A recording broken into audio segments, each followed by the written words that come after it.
What's up, Pelonas fam? Manuel here and welcome to another video of Lifestyles and Sneakers. Guys, nandito ako ngayon sa PASEO, Santa Rosa, Laguna. Gusto kong i-check itong Nike Factory Store. Pero hindi ko alam kung bakit ganyan kadami yung pila. Grabe.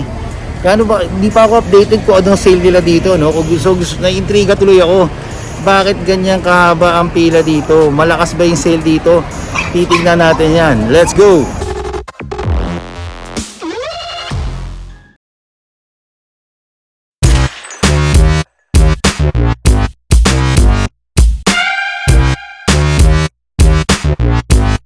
So guys, medyo halfway through na yung pila. Mahaba pa rin yung pila, pero intriga talaga ako kung anong sale nila sa loob. Bakit ganito kahaba pila eh. So tingnan natin, sana wag tayong ma-disappoint, diba? At malamang guys, sa loob hindi na ako makapag-vlog kasi sa dami ng tao.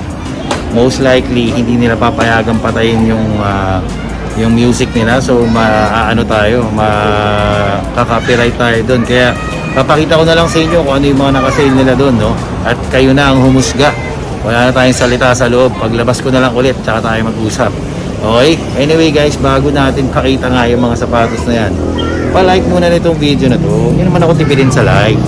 Like lang naman eh. Pa-like ng video. At kung hindi ka pa nakasubscribe, syempre mag-subscribe ka na para like kang updated sa lahat ng pinapakita natin mga solid na mga sneaker deals. Anyway guys, yun na nga, no? Papakita ko na ngayon yung mga sapatos.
At ayun na nga guys, kakalabas ko lang sa loob, no? So basically, wala naman pala talaga silang special sale ngayong araw na to, no? Isa lang siyang regular outlet sale, which is palagi naman kasing nakasale dito sa Nike Factory Store. Pero wala silang anything special. Regular sale lang yan. Pero grabe guys, oh. Ang haba ng pila. Ibig sabihin, hindi sila nanonood ng lifestyle and sneakers kasi dapat alam nila kung saan sila dapat pumipila. Anyway guys, hindi na ako magsasalita, kayo na humisga dun sa sale dito, no? At least naka-sale pa rin yung mga sapatos, marami pa rin mga bagsak presyo. At hayaan ko na kayong mag-decide kung gusto nyo bang pumila rin dito or maghahanap pa tayo ng ibang malulupit na sale. Anyway guys, that's about it. Sana nga nag-enjoy kayo sa video na to. And if you do, please press the thumbs up button down below. And if you haven't subscribed to our channel, please press the subscribe button and click the notification bell. Follow us on all our social media accounts. Until next time.